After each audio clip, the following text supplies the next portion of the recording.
Көгүлтүр экран аркылуу жагымдуу маанай керектүү маалыматтарды жеткирип турган теле жүздөрүнүн жасаган иштери алып барган берүүлөрү көпчүлүк үчүн кызык.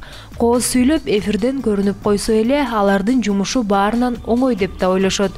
Бирок андай эмес.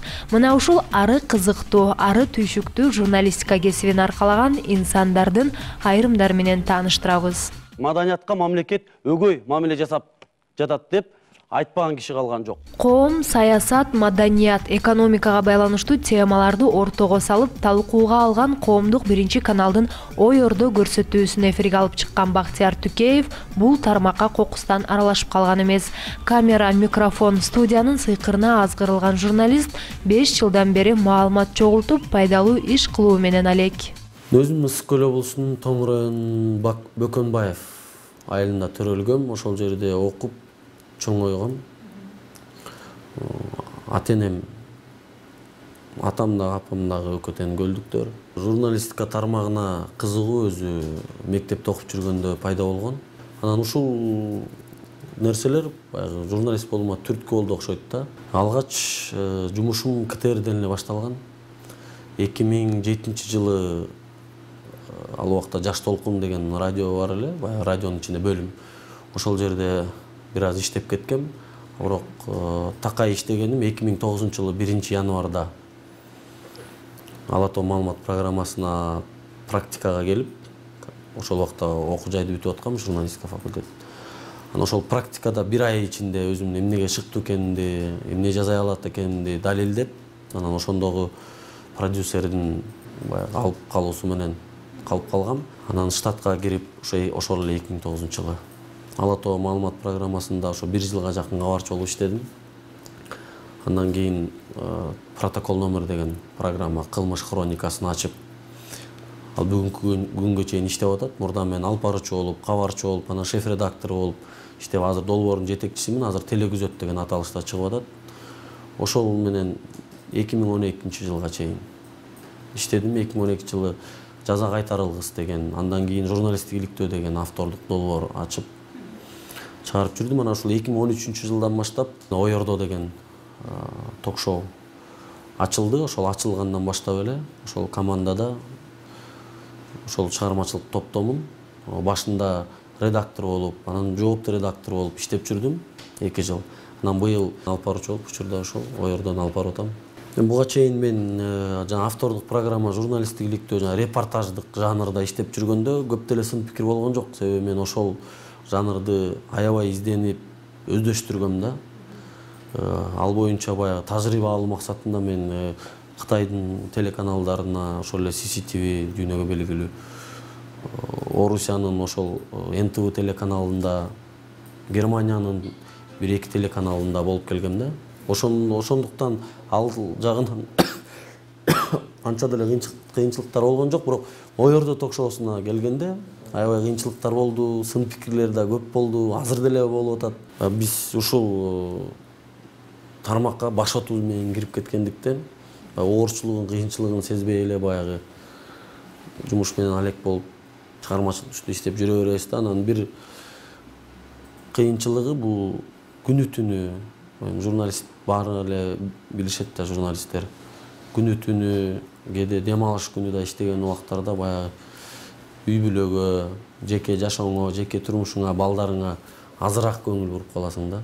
Үйлөнгөм, учурда бир уул, бир кызым бар.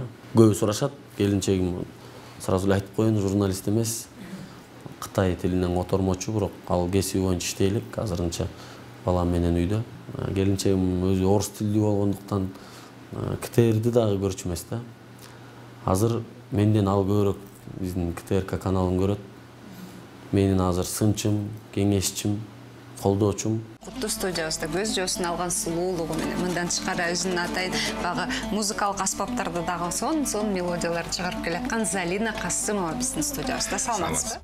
Ал эми Мира Шукралиева короз кыйкырып, жерге жарык киргенден тартай элдин кызматында. Жумасына 2 ирет НТС телеканалынын таң шоула берүүсүн алып барып, эфир аркылуу көрүүчүлөргө жагымдуу маанай тартуулап турат. Чүйдүн кызы болом, бирок көлдө төрөлгөм, анан тайнемин колунда өскөм. Мен азыр деле айтып келем, баягы айылда төрөлгөнбүз, айылда эле чоңойгонбуз дегендей. Азыр болсо ошо Жумгалдын келинимин. Өзүм болсо 4 тууган үйдүн улуусумун. Азыркы учурда НТС каналында Таңшоло программасын алып барам. Ага чейин 3 жылдай ошол эле НТС каналындагы элет программасын алып баргам. Ал көбүнчө жаңылыктарга жакыныраак программа. Анан бул жерге келүүм дагы кызыктуу болгон, себептен 2010-жылды багы уюштуруу иш-чаралары менен жүрүп, айтылуу Гүлзада Шаршыналиева эжекебиз менен таанышып калдым. Ал эженин сунушу менен ошо телетармакка ылайыктуу экенсиң, даярданып көрбөйсүңбү деген сунушу менен атайын курстарга барып, даярданып, андан кийин убакыт сааты келип, ошол эжекебиз НТС каналында элет программасынын өзү автордук проекти. Ошол программа эфирге чыгууга даяр болуп, анан сунуш мага буйруптур. Ошол жакта алып барып калдым. Андан кийин Таңшоло программасындагы алып баруучу керек болуп, элет ошол маалда жабылуу моментинде турган. Анан Таңшоло программасын алып барып жатканыма азыр 1,5 жылдай убакыт болуп калды. Ар бир эфирдин алдында толкунданам да. Бирок биринчи эфирим эсимен кетпейт, себеп дегенде ал жерде записьте калп айтпасам бир 3 сааттан ашык жазганбыз да, кайра толкунданып, аягына 2 сөз каларда такалып калып ушинтип, анан ал биринчиси, андан кийин такшаласың дегенде, андан кийин түз эфирге азыр эми 3 саат түз эфирде отурасың. Анан убакыт өткөн сайын тажрыйба аласың да, ошондуктан. Бирок толкундануу азыркыга чейин бар. Мен негизи эч качан эфирге кечикпейм. Анан бир күнү кечигип калып, аны режиссер айтты, жалгыз кубат алып барып атса, сен каяктан пайда болуп калды деп көрүүчүлөр кооптонот, эмне кылабыз, кандай кылабыз деп атканда, кубат сүйлөшүп аткан жеринен эле түз эфирге кирип бардым. Ал да билбейт, режиссер да билбейт, ошентип күлүп атып эле кырдаалдан чыгып кеттик да. Анан эң башкысы менин айтарым, багы толкунданып атып, ого бетер жаман абалга түшүп калбаганга аракет кылыш керек да. Мага жакканы таң эрте көрүүчүлөрдүн үйүнө багы такылдатпай конокко барат эмеспиз, анан көрүүчүлөр көрөт, биз менен баарлашат. Мага жакканы багы жакын адамындай эле, ай Мира кандайсың, балдарың жакшыбы, өткөндө чыкпай калдың деп ушундай суроолорду көп беришет да. Бул албетте кубантат да, себеп дегенде жөн гана алып баруучу эмес, үй бүлө мүчөсү катарындай билинет го, үндүн адамдын интонациясынан элечи.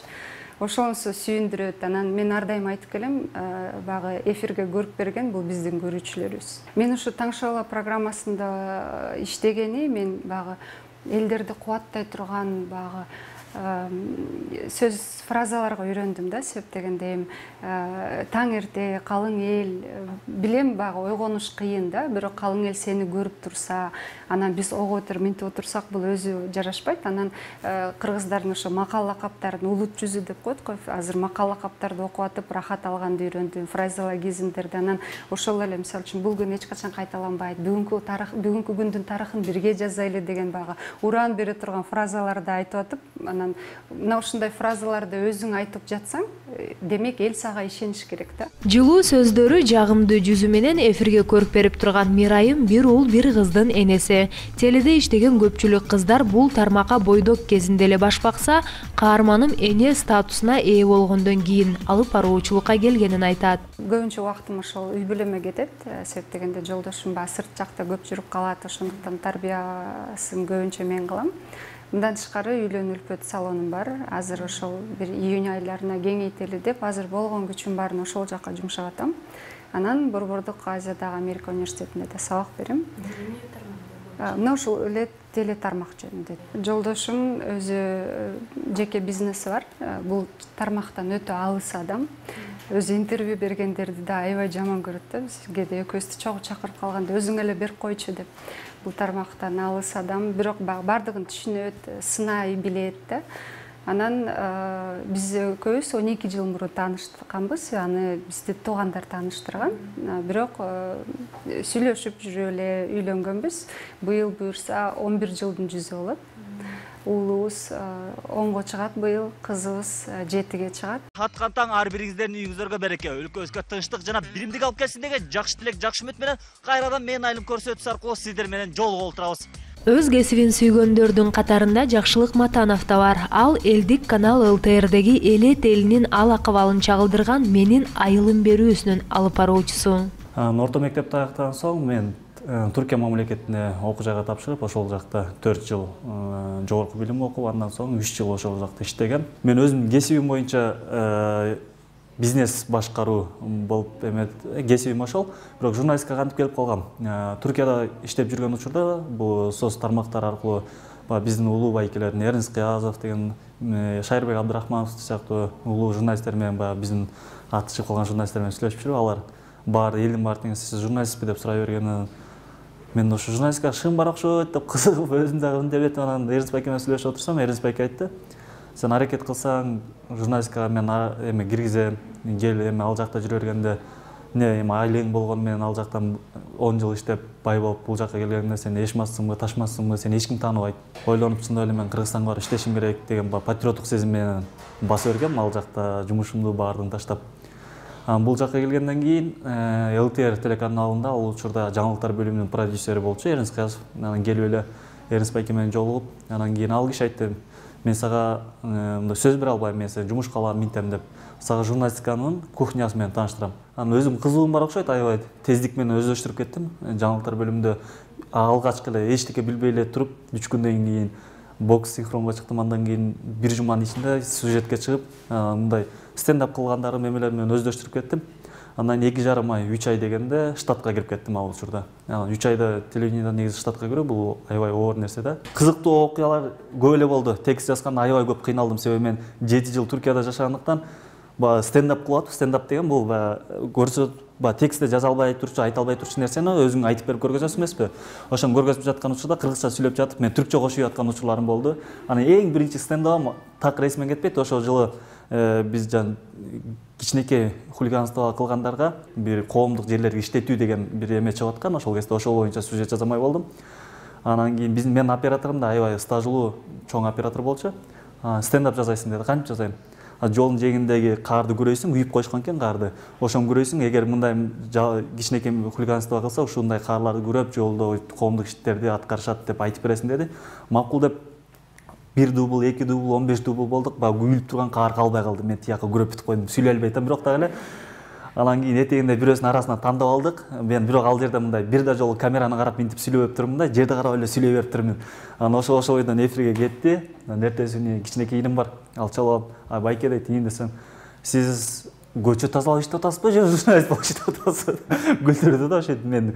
Андан кийин Бейшенбек Бекешев зам директордун сунушу менен маданият бөлүмүнө өтпөйсүңбү, ушул жакка иштеп бербейсиңби деген сунуш болду. Анан кийин макул болуп, ошондо "Менин айылым" деген көрсөтүүнү ойлоп чыктык. 1-чи күнү командировка кетсек, 4-чү күнү кайтабыз, 5-чи күнү, 6-чы күнү монтаждайбыз, воскресенье эфирге беребиз, 1 күн эс алабыз, кайра кетебиз. Ошондой үйгө токтомой деген нерсе жок. Анан үйдөгүлөр деле көрүп калды, эми буюрса 1 айдын ичинде үйлөнөйүн деп турам. Анан үйлөнгөндөн кийинки абал балким башкача болор. Сүйлөшкөн кызым менен 6 ай мурун тааныштым. Аты Айдай Асаналиева. Менин сүйүктүм кызганбайт, себеби мага катуу ишенет. Мен кызганып коем кээде жүргөндө, каякта жүрөсүң, эмне кылдың? Бирок чеги менен да бардык нерсе. Эмнеге сен тиги карап койдуң, бул карап койду деген кызгануу болбойт.